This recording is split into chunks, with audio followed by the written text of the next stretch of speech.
In this demonstration, I'll describe the steps involved with scanning an AFO. First thing is go to your desktop, double-click the Willowwood icon, go to Add Patient. In this, we're going to use, I like to use just the initials.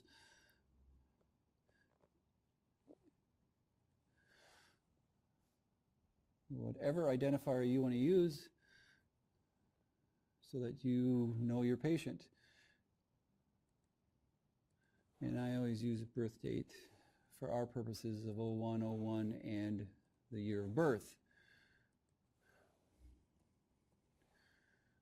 Okay, and then for ID, again, whatever identifier you want to use, patient name, again following the strict HIPAA rules.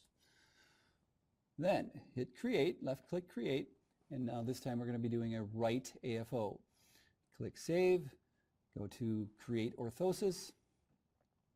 And because we're scanning, when the window opens up, go to the down arrow and select scan shape. Select by left clicking scan settings, and we're finding today that light color is allowing us to get the best scans. So then select scan the shape. You'll notice to save some time for filming purposes, I've already applied the vast majority of the dots that I need. And what we do is we place these dots every inch to inch and a half throughout the patient's limb. These are all self-stick, they're reflectors. So this is how the scanner and the computer communicate, and it tells the computer where the residual limb or limb is in space. So I'm going to just finish filling in the dots on this one area of the patient's limb.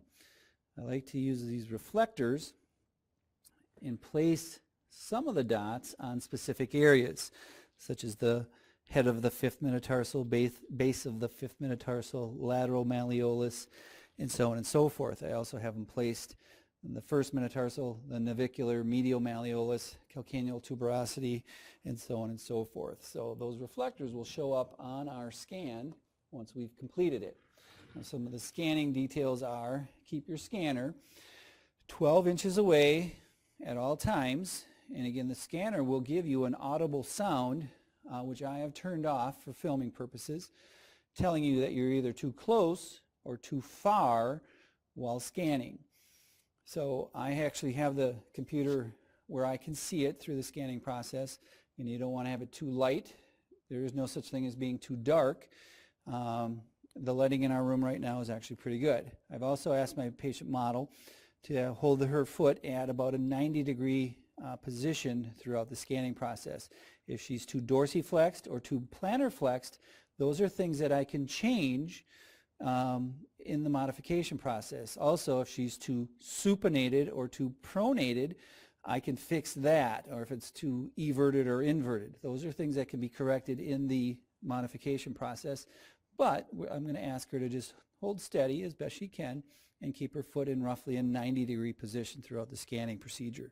So I'm going to start at about mid-calf level or mid-limb level, and that's going to be my starting point. So as I start scanning, if I don't keep laying down data, I'm going to go back to that point and reset the scanner. So we're ready to go. Again, I'm going to stay about 12 inches away. I can see a crosshair on her leg, which tells me that I'm about 12 inches away and I'm actually laying down information or data. And I can move slowly and continue to just work my way around her limb, staying about 12 inches away. Again, there's no hurry, and I like to literally try to hit every one of these reflectors with the crosshair of the scanner.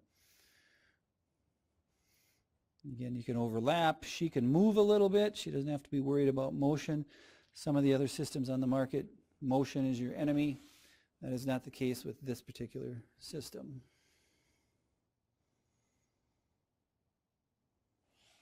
So I'm just going to work my way around.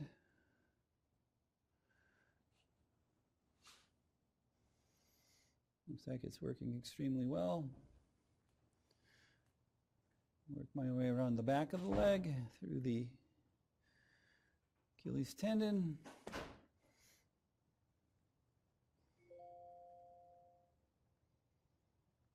Again, keeping an eye on the crosshair of the laser scanner.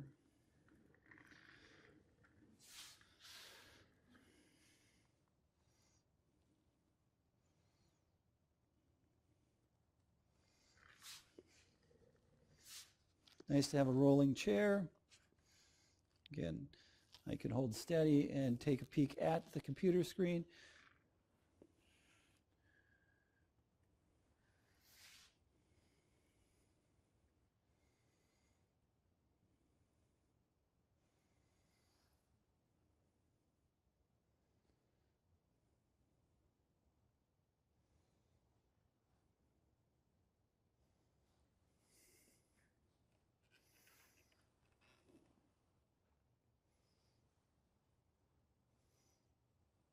Just get the remainder of the back of the leg. If at any time you're not sure where you're at, again, look for the crosshair of the scanner and then look to the laptop screen and you can see if there's any data that you've missed. In general terms, wherever you have the crosshairs, that is where the screen will be, and you should be able to see if you've missed any data.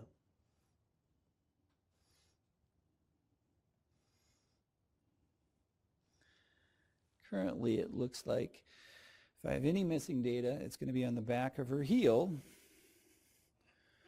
So I'm going to work my way back in this area. And while I have her back here, I'm going to take a look. Now it looks like I've filled in that area. So I believe I have a good scan at this point. If I've missed any areas, I can come back after I've reviewed and inspected the scan.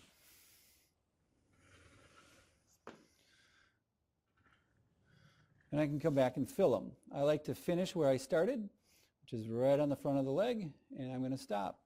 And now we're going to go back and go ahead and inspect this scan. So we simply go to Inspect Scan. It will come up in a gold color.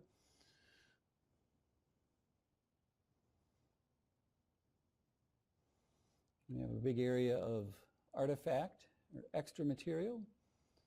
Otherwise, it's actually looking pretty good. We'll be able to go ahead and edit and get rid of some of that. And we have a couple of areas here that didn't fill in. The computer will actually help us fill those in. So with our tool package, we'll be able to go ahead and eliminate some of this extra data. So that was either me or extra light or other things. So here's what we're going to do. We're going to get this pointed straight at us.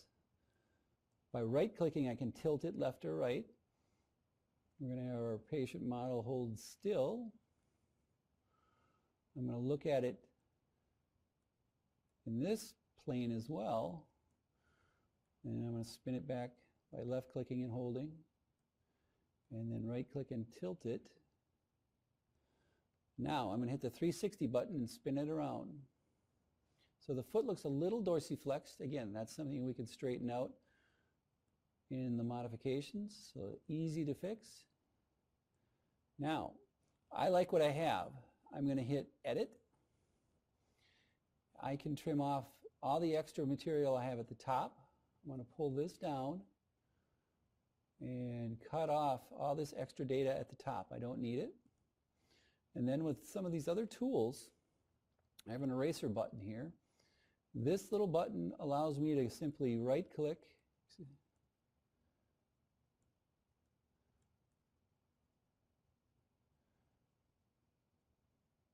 I take that back, left-click, excuse me, and color all of that, and it will disappear. I do not need that. This is a little trickier. We just have to get it angled in the right position, get it on that material or that area, left click and hold,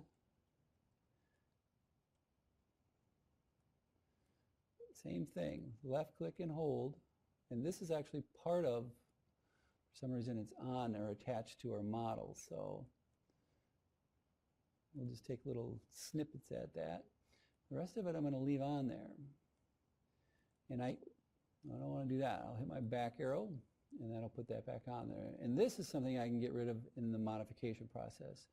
These other areas the computer will fill in. Okay, so I'm going to zoom out, get this pointed straight at me,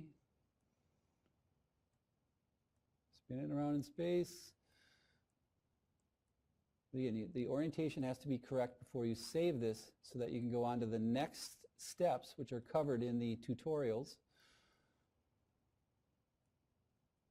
Get it, again, pointed straight at you, and now we can save it. So we're going to hit save, and we can move on to the next step. So that is the scanning process for AFOs. We've completed that. We would then go through the alignment, the final alignment, the cleanup, and the landmarks, which are covered in the other tutorials. But this is the scanning process for AFOs within the Omega software.